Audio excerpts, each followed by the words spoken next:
நீங்கள் எப்பவுமே இந்த டெண்டர் விஷயத்தில் நாங்கள் பியூரிசி என்று நாங்கள் சொன்னீங்க. ஆனால் டைம்ஸ் ஆஃப் இந்தியாவில் இன்னைக்கு பக்கம் பக்கமாக இந்த டெண்டர் விஷய பணிகள்லாம் நடந்த பின்பு இப்போ ஆன்லைன் டெண்டர் என்று போடப்பட்டிருக்கிறது என்றெல்லாம் பத்திரிகையில் வந்த செய்தியை மட்டும் உங்களுடைய கவனத்துக்கு கொண்டு வந்து டைம்ஸ் ஆஃப் இந்தியாவை பற்றி சொன்னார். கடந்த 5 வருஷத்துடைய அனைத்து பத்திரிகை செய்திகளை எடுத்து போட்டால் இந்த துறை ஊழல் மட்டும்தான் செஞ்சிருக்குன்னு சொல்ல முடியும் எங்களாலையும். ஸோ பத்திரிகை செய்திகள் தவறானது. அதுக்கான விளக்கத்தை நான் பதில் கொடுக்குறேன். டெண்டரே இன்னும் முடியல. ஆல்ரெடி போன கவர்மெண்ட்ல போட்ட டெண்டர்ஸ் திருப்பியும் புதுசாக டெண்டர் விடும் பொழுது சுமார் 20லிருந்து 36% வரைக்கும் டெண்டரோட வேல்யூ இன்னைக்கு கம்மியாக கிடைத்து அந்த பணம் எல்லாம் நம்மளுடைய ட்ரெஷரிக்கு வந்து கொண்டிருக்கிறதுங்கிறதான் உண்மை. பல்வேறு துறையில் இருக்கிறவர்கள்லாம் சேர்ந்து ஐஏஎஸ் அதிகாரி அது நிதித்துறையினுடைய செயலாளர் தலைமையில் இது நடைபெற்று இது பண்ணுறாங்க. அது இதை வச்சு தான் எஸ்டிமேட் போடுறோம். இதில் யாரும் ரேட்டு ஏற்றிக்கிறது மீண்டும் அமைச்சர் சொல்றார் தவறு. Periyar Maniamma Institute of Science and Technology, Tanjavur. Mechanical engineering with specialization in energy engineering, robotics and industrial automation. Introducing Growth Guarantee Homes from MP Developers. Trust forever. வெற்றி தொழில் முனைவோர் திட்டம். மூலதன மானியம் மற்றும் வட்டி மானியம் வழங்கப்படும். இத்தனை முதலமைச்சரிலிருந்து இந்த தமிழ்நாட்டுடைய பல்வேறு திட்டங்களை நிறைவேற்றி இருக்கிறார்கள். ஏழ்மையை போக்கியிருக்கிறார்கள். இன்னும் சொல்ல போனால் தமிழ்நாடு வளர்ச்சி என்று இன்றைக்கு இந்தியாவில் இருக்கிற மாநிலங்களிலேயே இன்றைக்கு முதல் மாநிலமாக தமிழ்நாடு திகழ்கிறது என்று சொல்வதற்கு இத்தனை முதலமைச்சர் அந்த அறையிலிருந்து தான் போட்டிருக்கிறாங்க. இன்றைக்கு காலையில் இந்த டைம்ஸ் ஆஃப் இந்தியா என்கிற பத்திரிகை ஒரு செய்தியை அரசனுடைய கவனத்துக்கு கொண்டு வர வேறொன்றும் அல்ல. ஆனால் இப்பொழுது அந்த இடத்தை மாற்றிவிட்டு 1 கோடி ஏறத்தாழ 30 லட்சம் ரூபாய் செலவில் எங்கள் அண்ணன் கலைஞர் தான் நாமக்கல் மாளிகை அந்த 10 மாடி கட்டடத்தை கட்டி கொடுத்தவரை எங்கள் அண்ணன் கலைஞர் தான். இப்போ அந்த இடத்துக்கு முதலமைச்சர், ஏன்னா அங்கே தலைமையுடைய சங்கத்தினுடைய தலைவர்கள் அதனுடைய பொறுப்பாளர்கள் பேசுகிறாங்க. இங்கே எங்களுக்கு உணவு அருந்ததுக்கு இடம் கிடையாது, எங்களுக்கு புழங்குறதுக்கு இடம் கிடையாது, ஓய்வுக்கு இடம் கிடையாது, இந்த இடத்தை முழுமையாக எடுத்துக்கொண்டோம் என்று சொன்னால் நாங்கள் எங்கே போவது என்ற அந்த ஒரு மர்மிங், அதாவது அங்கே பேசப்படுகிறது. அந்த அதிகாரிகள் அலுவலர்கள் பேசுகிறார்கள். அதையும் முதலமைச்சருடைய கவனத்திற்கு இந்த ஆட்சிக்கு கொண்டு வர நான் விரும்புவது, நீங்கள் எப்பவுமே இந்த டெண்டர் விஷயத்தில் நாங்கள் பியூரிசி என்று நாங்கள் சொன்னீங்க. ஆனால் டைம்ஸ் ஆஃப் இந்தியாவில் இன்னைக்கு பக்கம் பக்கமாக இந்த டெண்டர் விஷய பணிகள்லாம் நடந்த பின்பு இப்போ ஆன்லைன் டெண்டர் என்று போடப்பட்டிருக்கிறது என்றெல்லாம் பத்திரிகையில் வந்த செய்தியை மட்டும் உங்களுடைய கவனத்துக்கு கொண்டு வந்து மாண்புமிகு பேரவைத் தலைவர்களே, நிறைவாக ஒரு குரலை சொல்லி நான் முடிக்கலாம் என்று நான் கருதுகிறேன். சூற்றி முடிவு துணை செய்தல் அத்துணிவு தாட்சியுள்ள தாங்கள் தீது அப்படின்றார் வள்ளுவர். சூற்றி முடிவு துணிவைதல் அத்துணிவு தாட்சியுள் தாங்கள் தீதுன்றார். நான் சொல்லலை, ஐயன் வள்ளுவர் எழுதுனது. அது ஒரு செயலில் ஈடுபாடு முடிவெடுப்பதற்கு முன்னால், ஒரு செயலில் ஈடுபட்டு முடிவெடுக்க முன்னால் அச்செயல் விளையும் சாதக பாதங்களை பற்றி ஆராய்ந்து முடிவெடுத்திருக்க வேண்டும். அப்படி முடிவெடுத்த பிறகு காலம் தாழ்த்துவது இயக்கம் எப்போ முடியாது, 3 மாதம் சென்று தான் முடியும், 6 மாதம் சென்று தான் முடியும், 2 வருஷம் சென்னால் தான் முடியும் அப்படின்னு காலம் தாக்குறோம் பார். அது எங்கு வந்து முடியும் என்றால் தீதில் முடியும் என்று வள்ளுவர் சொல்றார். நான் இதெல்லாம் சொல்லலை, இந்த ஆட்சிக்காரர் அட்வைஸ் பண்றாரு, ரொம்ப காலதாபம் தான் பண்ணாதீங்க, அப்படி பண்ணீங்கன்னா அது தீதாக அமையும் என்று வள்ளுவர் சொல்லுகிறார். எனவே அந்த வள்ளுவர் தான் இந்த ஆட்சிக்கு பொருத்தம் என்று சொல்லி, அச்சம் என்பது மடமையடா, அஞ்சாமை திராவிடர் உடமையடா, 6லும் சாவு 100லும் சாவு, தாயகம் காப்பதுதான் இந்த கழக உறுப்பினருடைய கடமை என்று சொல்லி என் உரையை நான் நிறைவு செய்கிறேன். நன்றி, வணக்கம். மாண்புமிகு பொதுப்பணித்துறை அமைச்சர் அவர்கள்.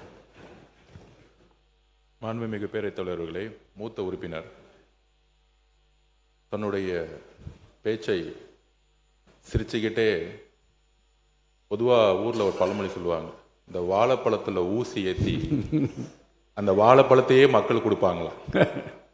அதுதான் அவருடைய பேச்சோடைய கடைசி சுருக்கம். டைம்ஸ் ஆஃப் இந்தியாவை பற்றி சொன்னார்.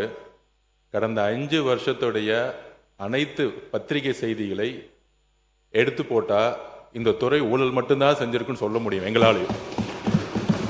ஸோ மாண்புமிகு பேரவைத் தலைவர்கள் வரும்போதே என்கிட்ட சொன்னீங்க, இன்னைக்கு எதையும் யாரையும் குறைகள் சொல்லாமல் நம்மளுடைய திட்டங்களை பற்றி பேசுங்கன்னு சொன்னீங்க.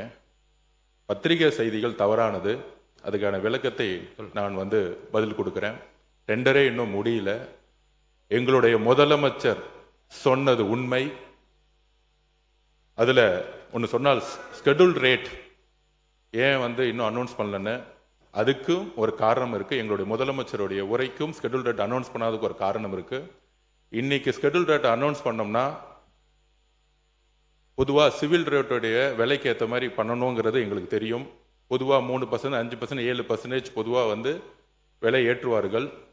ஆனால் நாங்கள் போன வருஷம் என்ன இருக்கோ ஸ்கெடியூல் ரேட் அதே எல்லா டிபார்ட்மெண்ட்டுக்கும் கொடுத்துருக்கோம். ஏன் அப்படின்னா இன்றைக்கு கூடிய சீக்கிரத்தில் வெள்ளை அறிக்கை வெளியிட போறோம். நெடுஞ்சாலை துறையிலையும் பொதுப்பணித்துறையிலையும் கடந்த 5 வருடங்களாக நடந்த அனைத்து டெண்டர்களையும் என்ன நடந்தது என்று இன்றைக்கு அவையில் நாங்கள் சொல்ல விரும்பல. அதுல இந்த லாஸ்ட் 60 நாள்ல 20 ப்ராஜெக்ட்டுக்கு மேல ரீடெண்டர் விட்டோம்.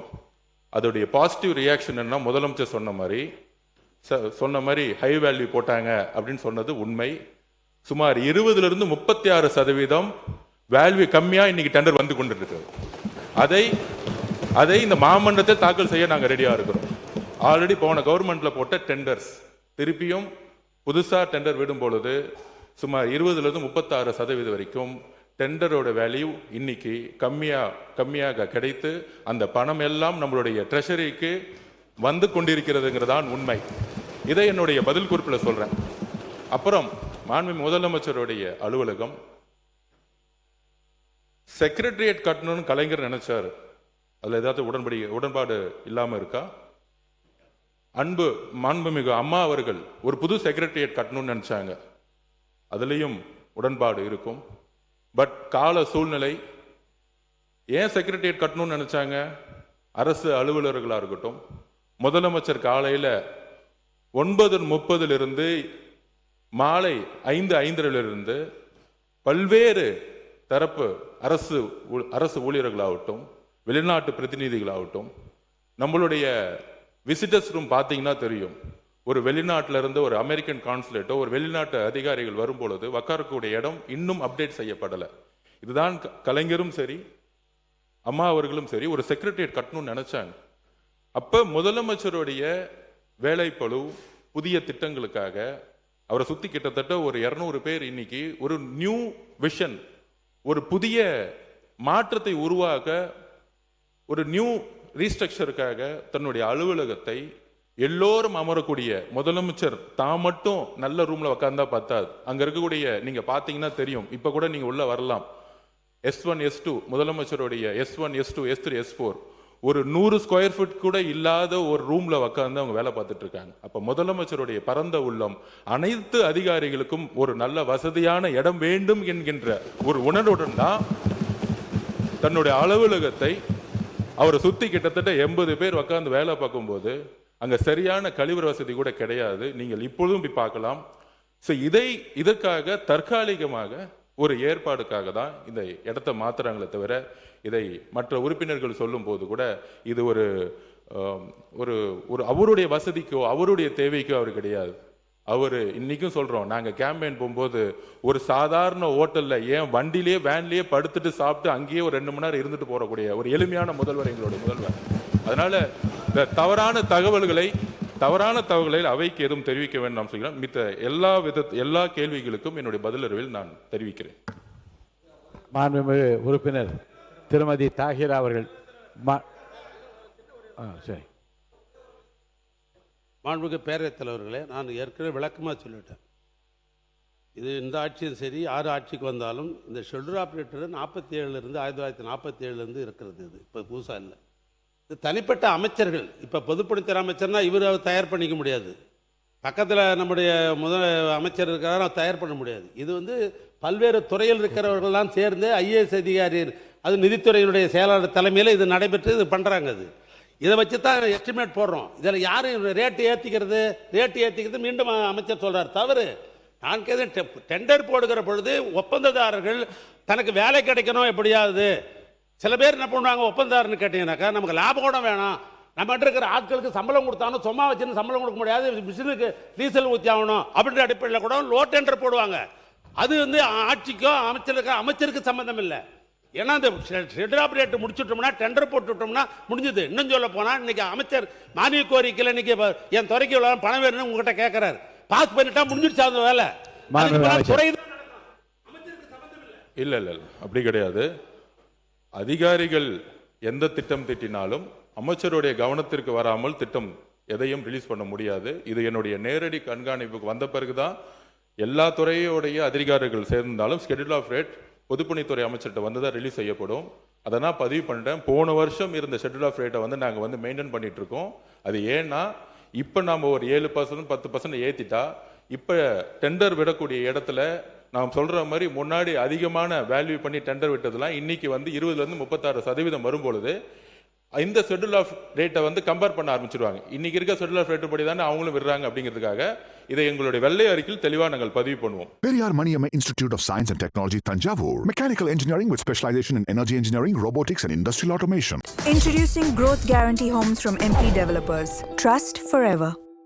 வெற்றி தொழில் முனைவோர் திட்டம். மூலதன மானியம் மற்றும் வட்டி மானியம் வழங்கப்படும்.